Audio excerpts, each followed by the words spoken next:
Ya, y Haribol, muy buenas noches.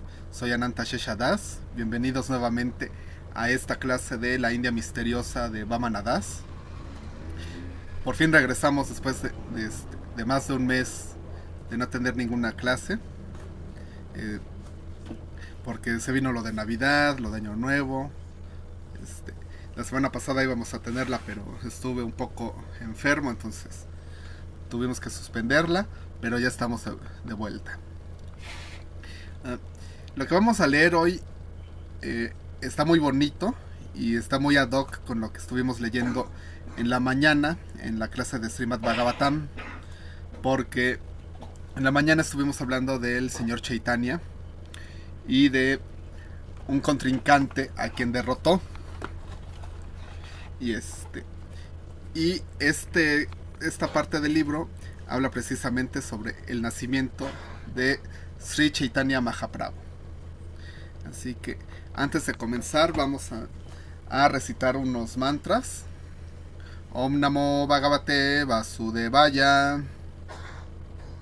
Om Namo Bhagavate Vasudevaya.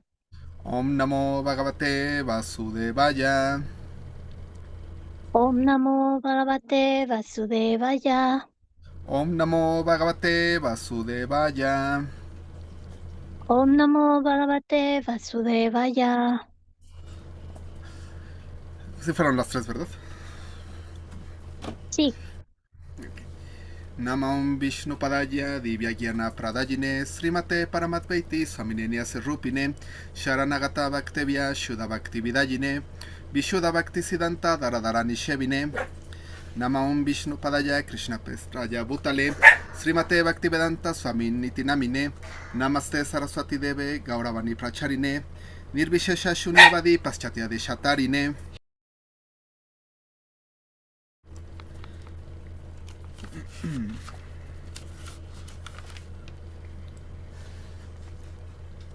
Om Angyana Timirandasya Gyana Gyana Shala Karya Chakshur Miltam Yena Tasmai Sri Gurave Namaha.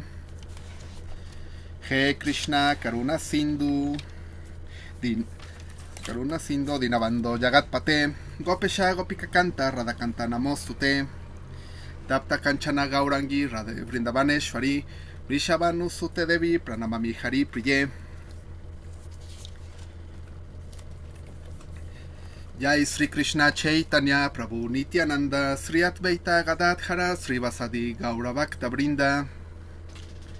Perfecto, vamos a empezar a compartir la pantalla.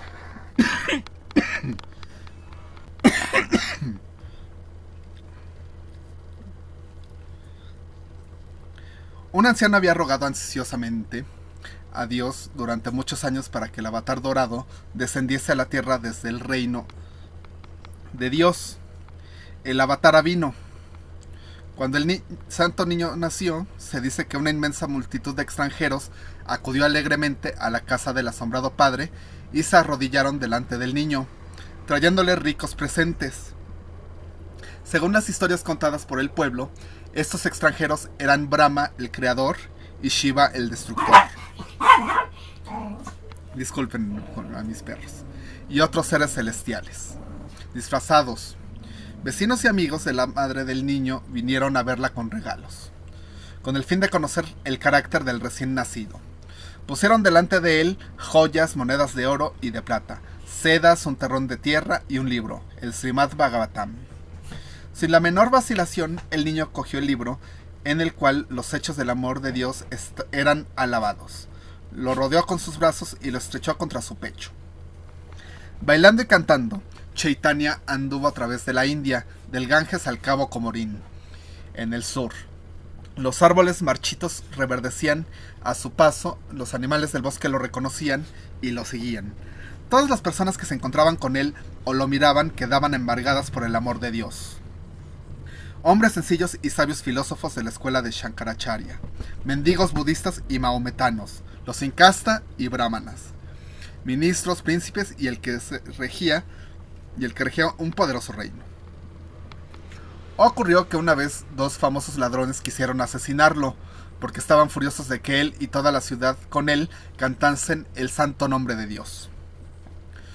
Cuando sus asesinas manos tocaron a Chaitanya, ellos también quedaron embargados del amor divino y empezaron a cantar el santo nombre. Sri Krishna Chaitanya no hizo milagros, tampoco mató demonios. Raras veces se oye decir que él curó enfermos o resucitó muertos. Pero miles de personas fueron curadas por él de los más terribles males que existen. El mal de no conocer el amor por Dios. Repetía quedamente el mantra que Sadananda me había enseñado. Alabo al más generoso, a ti que proporcionas amor por Krishna. A ti, Krishna llamado Krishna Chaitanya, que brillas como el oro derretido. Durante 48 horas, durante 48 años, Chaitanya anduvo por la tierra, como dicen los Bhaktas, envuelto en la belleza de Radha y su amor a Dios. Él amó muchísimo a Krishna. Luego un día desapareció. El pueblo dice que volvió a identificarse con Krishna. En muchos pueblos de Bengala, los campesinos aún cantan sus canciones y algunos esperan su regreso, el cual prometió. Durante 400 años lo han estado esperando, y por las noches le cantan y lo esperan. Otros también esperan al Salvador, al prometido avatar del futuro. Todo el mundo espera al que descenderá de los cielos. Hacia la madrugada, el alboroto se calmó afuera. Fue que oí cantar las canciones de Navidad, Noche silenciosa, noche sagrada. Como dos capullos de rosa que brotaran de la misma raíz, los cuentos de los salvadores de Oriente y de Occidente extendieron sus tallos hacia mí. Aquí hay un texto en alemán que voy a leerlo como pueda porque no sé alemán. Ein Gott für uns, ein Kind für sich, liebt uns all herzlich, os Kraut, Stein, Mer, Lied, Himmert, sein, kindlich, Angesicht, Geus Bater in Getalwig aus, Gifin aus deinem Ar Hemraus. No sé qué quiero decir, pero bueno.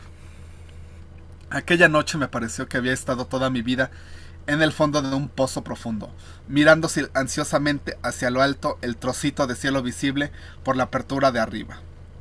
Veía ahí una estrella querida, se llamaba Cristo, pero ya había empezado a subir por las paredes del pozo. La estrella brillaba cada vez más cerca y el amor crecía por momentos. Y ahora ya no estaba sola, por todos lados brillaban otras maravillosas estrellas, otros salvadores hermanos, todo un cielo estrellado de insondable amor divino, que descendía hacia mí. Los salvadores de Dios que descendieron a la tierra, uno tras otro, parecían ser diferentes. Brillaban con diferente esplendor y diferente fuerza. Unos estaban más velados, otros menos, y sin embargo, en realidad no eran diferentes. Todos eran revelaciones del único.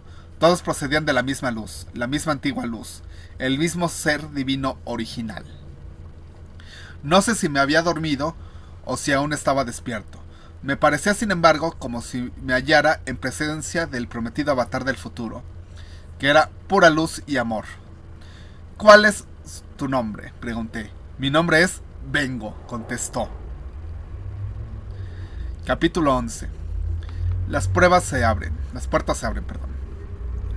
Cuando Sadananda me dio un puñado de hojas sueltas del Padma Purana, que guardaba envueltas en una tela de seda, ya estaba muy enfermo en el hospital del campo de concentración.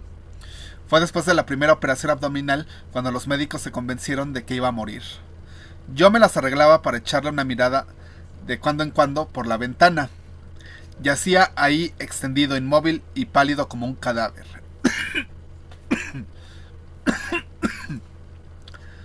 Disculpen. En el cuarto que los pacientes llamaban el cuarto de la muerte. Pero un día, con sorpresa y satisfacción, recibí una nota escrita por el mismo Sadananda. Leí que pocas líneas que mi amigo enfermo había escrito. Querido Vamana Dasji, no te quedes en la antesala de Dios, en la luz infinita de la informe divinidad, porque el verdadero Krishna nunca entra en ese lugar. Estaba firmada. Siempre a tu servicio, Sada. Añadía una postdata. Vamana Das, ¿no podrás venir a visitarme aquí en el hospital? Nos habían prohibido en absoluto visitar a los enfermos en el hospital, pero con un poco de ingenio arreglé esto al día siguiente. Me quejé de una seria enfermedad en los ojos y fui enviado al hospital bajo escolta para que me trataran. El viejo ocultista era uno de nuestros camaradas, un prisionero como nosotros. Oculista, perdón. Había sido el discípulo favorito de un famoso profesor en una clínica alemana y fue enviado a las Indias holandesas para hacer ciertos estudios científicos. La Primera Guerra Mundial le había impedido regresar a casa y se había quedado en la rica isla de Java hasta después de terminarse la guerra. Como superintendente de un sanatorio, había olvidado poco a poco sus ambiciones y sueños de juventud y se había hundido en la agradable vida de los trópicos. El anciano de pelo blanco empezó a escribir en el libro de enfermos, anotando los detalles respecto a mi mal y persona. Con hábiles manos levantó mis párpados, los untó con una solución de plata y otras drogas, y por mi propia sugerencia decidió que debía volver al día siguiente para nuevo tratamiento. ¿Cómo, Vamanadas? ¿Qué mal aspecto tienes?, exclamó Sadananda con una risa que pronto se trocó en un gesto de dolor, y me extendió su delgada mano afectuosamente. ¿Qué es lo que te pasa en los ojos? Las lágrimas corren por tus mejillas dejando negras rayas en tu rostro. Me han hecho una cura con lápiz infernalis. ¿Qué es lo que tienes? Absolutamente nada. Comprendo, has hecho esto para poder entrar en el hospital y visitarme. Eres muy amable. Durante la corta media hora que estuve sentado al lado de la cama de Sadananda, me habló de muchas verdades ocultas. Finalmente me dio para traducir los versos que se refieren al reino anterior de Krishna del Padma Purana. Eran los mismos versos que había cantado algunos meses antes a la diosa blanca como la leche durante nuestros largos paseos por la floresta. El Padma Purana data del siglo IX, por lo que el manuscrito no tiene más de 1000 años. Pero se funda en parte en una tradición oral que es mucho más vieja, y ha pasado por muchísimas generaciones de gurú a discípulo. La traducción me dio mucho trabajo. El texto estaba impreso según un sistema muy antiguo. Las palabras no se separaban las unas de las otras, sino que cada línea era un bloque de palabras, y donde las palabras se combinaban las unas con las otras. Los sonidos estaban cambiados y habían sido asimilados. A menudo era menester mucho tiempo, oyendo pacientemente el ritmo de los versos en su significación interior, antes de que se aclarase su sentido. Durante el tiempo que traducía sentado, mi compañero de cuarto también se sentaba en el último rincón de la habitación, sin decir una sola palabra. Había abandonado su sitio en la mesa, y él mismo se había hecho una, de un cajón viejo. Ahora se sentía más a sus anchas y podía ejercitarse en su ocupación favorita, la de resolver problemas de matemáticas y figuras geométricas. Hacía muchísimo calor, seguramente cerca de unos 40 grados a la sombra, y las moscas no lo dejaban en paz. Su rostro sudoroso y encarnado las atraía. Tumblebaum no paraba de darles golpes con un matamoscas, que él aporreaba muy a menudo fuera de sí, no lejos de mi cabeza, pero eso no me molestaba. Con todo el cuidado que podía, escribía las palabras de la revelación que Krishna, el dios oculto, había pronunciado cuando sonreía pacíficamente en su retiro y se dirigía a su devoto Shiva. Tenía la sensación de vagar por una tierra desconocida, por un camino que iba a una montaña distante. Al principio la montaña aparecía al vagabundo como una sólida muralla de brillantes nubes. A medida que se aproximaba, se extendía en un pasaje de colinas, valles, bosques y lagos, y el trotamundo se encontraba con los seres que moraban allí. Es precisamente de este modo que el velado reino del amor divino se revela poco a poco al alma devota. Esto no es sueño ni poesía, es la pura realidad. Un resplandor del eterno reino de los arquetipos, siempre desde mi infancia, ha penetrado mi vida. A menudo aún sigo siendo un niño, me despertaba asustado cuando había terminado un largo e infinito vagabundeo. Me había olvidado de algo infinitamente importante. Lo que yo y todos nosotros hemos olvidado y perdido, lo recordé en un viaje a la India, en la tierra donde no hay culpa ni destino, donde lo que se ha hecho se deshace. El suelo que uno pisa no es un suelo terrenal. El tiempo no es terrenal. Cada momento ya no es penosamente dividido en pasado y futuro. La dicha que se experimenta ahí no deja residuos de pena en el fondo. No existe ahí la muerte. Cada palabra es una canción, cada paso es un baile, pero no se puede entrar ahí si se desea obrar con egoísmo. Solo con la devoción desinteresada que se puede alcanzar en esta tierra. Antes que el primer rayo matutino de la tierra velada pueda ser discernido, han de cruzarse montañas de tinieblas. Cuando por primera vez salí en busca de este reino abierto para todos, aunque velado a nuestra vista, tambaleaba y tenía que empezar de nuevo. Mi vida estaba sumida en el más hondo desespero.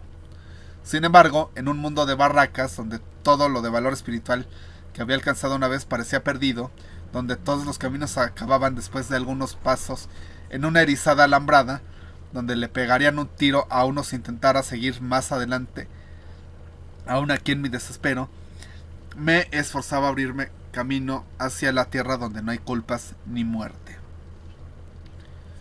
Sadananda vino a ayudarme a encontrar la puerta abierta del reino de Braya, donde se puede conseguir eternamente sin llegar al fin. Proseguir. Fue solamente para encontrarlo, ahora lo comprendo, que emprendí el viaje a la India. Para encontrarlo daría la vuelta a todo el mundo. Sin embargo, tuve que entrar en un campo de concentración con el fin de hallarlo. Así los largos años detrás de las alambradas fueron para mí los más felices de mi vida. Sadananda fue operado 5 veces durante el tiempo que estuve en el campo de concentración. En cada una de estas veces se entregaba por completo en las manos de Dios. En una de ellas, sin despertar de su estado inconsciente, cantó durante 1 hora sin parar: Krishna, Krishna, Krishna. El médico asistente, uno de nuestros camaradas, le preguntó después por qué pronunciaba incesantemente aquel nombre. Sadananda se turbó, sintiéndose avergonzado de no poder ocultar mejor sus sentimientos. Cerca de 2 años permaneció mi amigo en el hospital de campo, con solo cortos intervalos de alivio, y muchas veces fue llevado al cuarto de los moribundos. Muchas veces me sentaba al lado de su cama en una de las salas. Mi verdadera instrucción empezó en esta ocasión, cuando tenía que luchar y valerme de astucias para verle. Aún en el hospital, Sadananda trabajaba casi todo el tiempo. Cuando llegaba, generalmente lo encontraba como antes de la barraca, sentado en la cama con las piernas cruzadas. Su pequeño baúl de metal puesto sobre sus rodillas, sirviendo de mesa, y escribía con afán. Algunas veces, sin embargo, lo encontraba durmiendo. Yacía entonces con la cabeza debajo de las sábanas, descansando después de una noche de angustia. En torno a él, en el hospital, todo era ruido y alboroto. Yo esperaba pacientemente que él despertase. Cuando estábamos juntos, examinaba las traducciones que había terminado desde nuestro último encuentro. A veces me criticaba quejándome que trabajaba demasiado deprisa. No tienes que batir ningún récord de velocidad, me dijo una vez. Uno puede correr en las pistas de atletismo, pero en el campo espiritual del Bhagavatam, donde Dios y sus amigos juegan sus eternos partidos, se debe pisar con mucho cuidado. Me enseñó en qué actitud del alma debía aproximarme a mi trabajo. Tienes que inclinarte reverentemente en espíritu delante de cada verso, de cada palabra, como si ellas encerrasen la revelación final. Luego debes quedarte quieto escuchando, hasta que el texto original por sí mismo toma la iniciativa dentro de ti y empieza a expresarse. Una vez me advirtió: el cuaderno que contenga las traducciones del Bhagavatam debe ser un modelo de limpieza y orden. Este orden atrae la gracia de Krishna. Cada lápiz, cada hoja de papel puede ser un medio para servir a Krishna y comunicarle alegría. Mi gurú insistió sobre tal orden, la cual da color a toda una vida, y él era un ejemplo de lo que predicaba. Comía como los hindúes, con los dedos, pero tocaba los alimentos solo con la punta de los dedos. Su devoción no era la comida, sino la oración. Durante largo tiempo, Sadananda observó una promesa de silencio completo, escribiendo sus respuestas y observaciones en papel. Y de este modo muchos de sus pensamientos han sido conservados y los guardo como un tesoro. Un día me preguntó, ¿por qué estás tan inquieto, Bhavanadas? Eso me preocupa. Le conté entonces que habían querido matar a un gato en el campo, precisamente en mi presencia. Muchas personas, incluyéndome a mí, rodeaban al animal moribundo. El gato no estaba muerto del todo. Arrastrándose intentaba ocultarse como pueden hacer los animales cuando saben que van a morir. Cada vez que intentaba levantarse para escapar a algún rincón oscuro, volvía a caer maullando penosamente. Tenía la columna vertebral rota. Yo no sabía qué hacer. Debí coger una piedra y arrojársela en la cabeza con el fin de acabar con su agonía. Nada hice y me marché. ¿Qué podía hacer? Los ojos de Sadananda relampagueaban. Estaba indignado. Te has portado mal, Vamanadas. Debiste arrodillarte al lado del animal, aunque todos estuviesen mirándote. Debiste cantar el mantra de Nrisimha al oído del animal. Sabes que yo te he dado ese mantra, el verso que se refiere a Nrisimha, el gran avatar de Krishna, que rasga como un león espiritual el velo del alma de Maya con sus garras de diamante y la despierta a la vida. Si hubieses hecho esto, el animal se habría acordado en la hora de su muerte que es un Atma, que solo pertenece a Krishna y que su misión espiritual es servir a Krishna por toda la eternidad. Sadananda era amado por los chicos indios que ejecutaban los trabajos más serviles del hospital, como vaciar los vasos de noche de los prisioneros europeos. Se disgustó mucho cuando uno de los alemanes internados trató de incitar a los chicos contra él por medio de calumnias. Pero los chicos no le hicieron caso. Él, el Mahatma europeo, comprendía su lenguaje. Él los instruía regularmente. Se sentaban en cuclillas haciendo el círculo en el suelo alrededor de él, y oían lo que les contaba acerca de la venida de Krishna a la tierra y de los grandes avataras de Dios. El director del hospital prohibió estas enseñanzas y exigió elevadas multas a los pequeños, pero ellos continuaron haciendo corrillos alrededor de Sadananda. Venían a él con sus inquietudes. Él abandonaba cualquier trabajo que estuviese haciendo para atenderlos. Pacientemente enseñaba a leer y a escribir a estos chicos que estaban excluidos de las escuelas.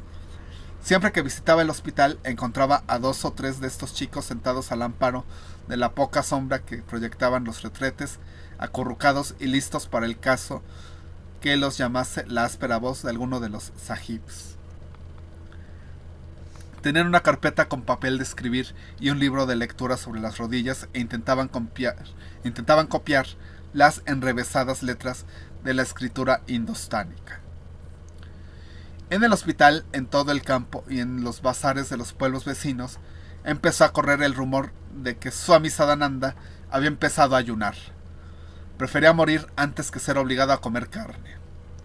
Después de unas operaciones en que estuvo entre la vida y la muerte, los médicos alemanes, sus propios camaradas, habían intentado persuadirle, por su propio bien, de beber un poco de caldo. Yo he sido testigo de la angustia que experimentaba, cuando muchas veces su confinamiento en el campo se veía forzado a elegir entre morir de hambre o probar alimentos que su religión le prohibía. Estaba cansado de esto ahora, aunque muy débil después de las serias intervenciones quirúrgicas que había sufrido, empezó a ayunar. Los enfermos habían recibido instrucciones de llevarle su alimento puntualmente y dejarlo al lado de su lecho hasta la hora próxima de la comida. Sadananda continuaba ayunando. Hasta la tarde del 6º día de su huelga de hambre, logré entrar en el hospital como paciente. Cuando entré en su cuarto, estaba tan débil que apenas demostró reconocerme con una expresión en sus ojos. Cuando me senté al lado de su cuerpo inmóvil, creí que veía a mi amigo por última vez.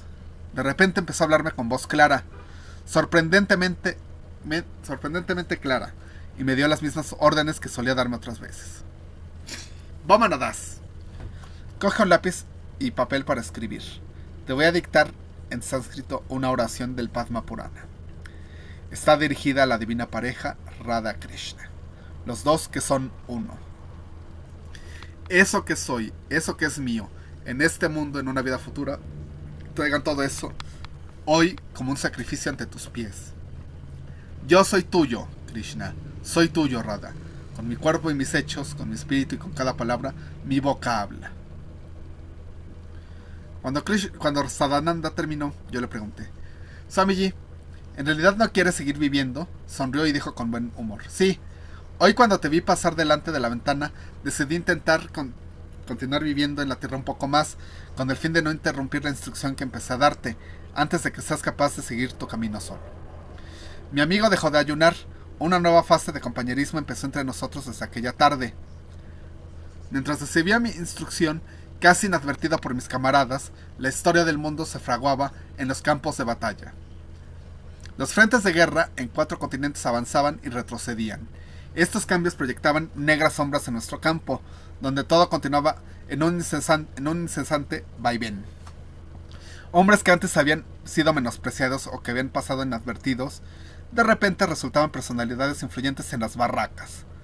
Y los que habían sido muy respetados y adulados se hundían entre las masas, degeneraban y desaparecían. A un año seguía otro, empezaron a caérsenos los dientes y a salirnos canas.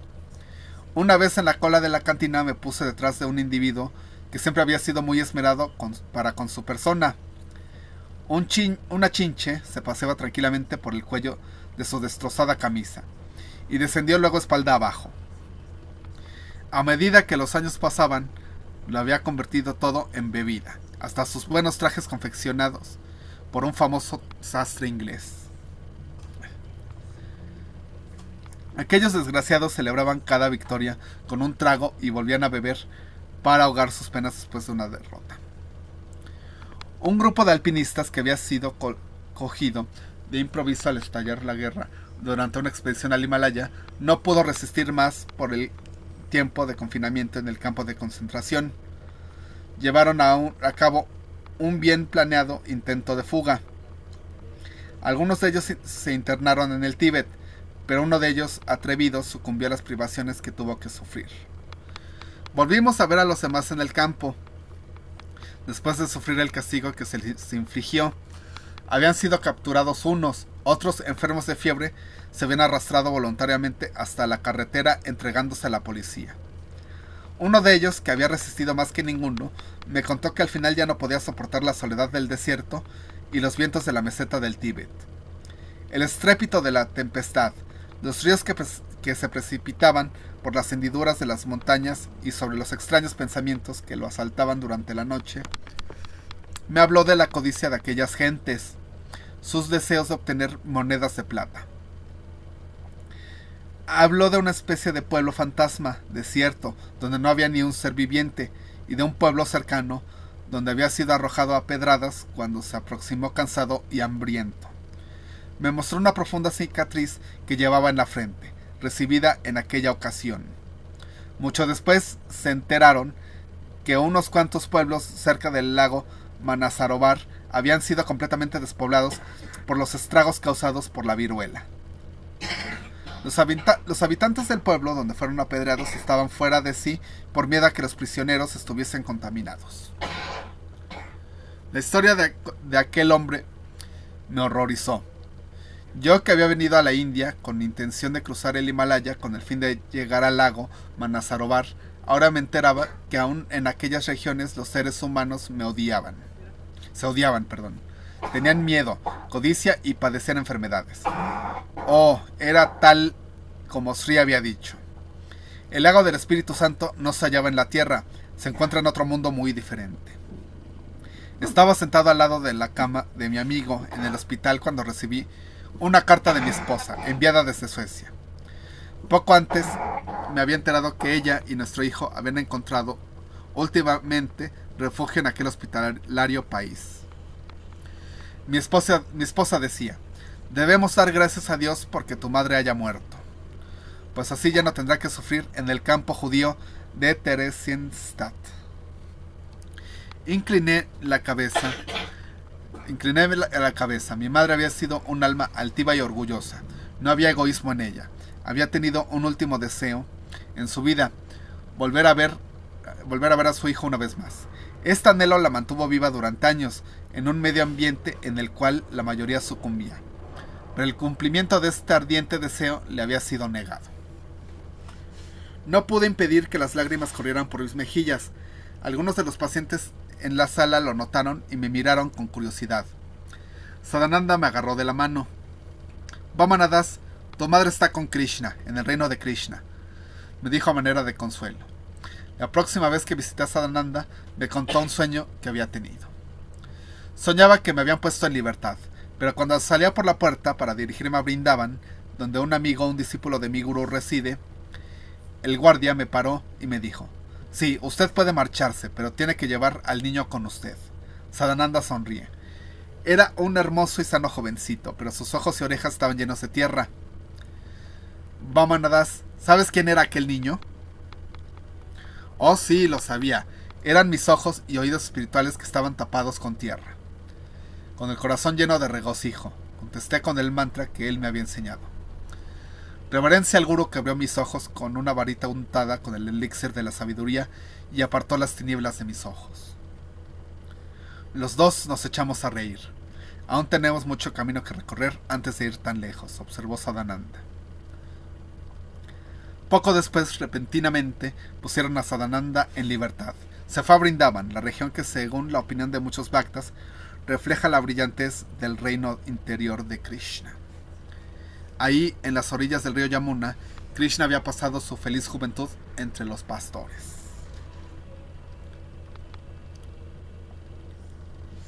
Bueno, yo creo que hasta aquí le dejamos, porque ya faltan pocas páginas para terminar. No sé si tengan algún comentario, alguna duda, algo que quieran, alguna queja antes de irnos.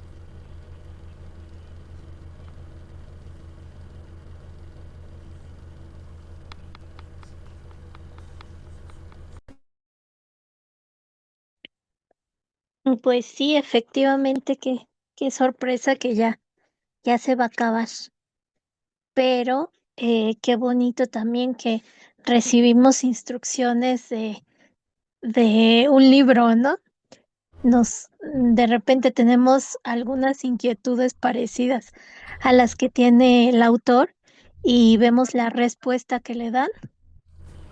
Bueno, para mí la verdad me sorprendió ese asunto del gato que estaba a punto de dejar el cuerpo y bueno, una duda que nosotros también podemos tener en lo particular, eh, pues uno no sabe qué hacer, ¿no? Mm, y pareciera algo simple, pero realmente es en esos pequeños detalles con seres que normalmente se les nombra como inferiores, pero es allí en donde nosotros debemos de poner de manifiesto nuestro aprendizaje y nuestro ejercicio de misericordia realmente, ¿no? Uh-huh. Muy interesante, la verdad, y pues sí, ya se va a acabar. Sí, faltan, me parece que son 12 páginas para que se Ok, termine. pues entonces la otra semana ya cerraremos con broche de oro. Uh-huh. Muchísimas gracias, Prau. De nada, madre. Y muchas gracias a todos por asistir. Como siempre les recuerdo que esta clase va a quedar grabada y se subirá a YouTube. Y también nos pueden pedir el enlace, ya sea por medio del Facebook del templo, o del Prabhu Valmiki, o del mío. Estoy en Facebook como Alberto Carralero, por una cuestión que me pusieron en Facebook, entonces no puedo poner mi nombre espiritual, pero me pueden buscar por ahí. Y yo con gusto les pasaré el enlace. Bueno, muchísimas gracias por estar aquí. Hare Krishna, tengan una muy bonita noche y que sueñen con Krishna. Reverencias. Haribol, muchas gracias, Prabhu. Haribol. Haribol a todos. Haribol. Reverencias.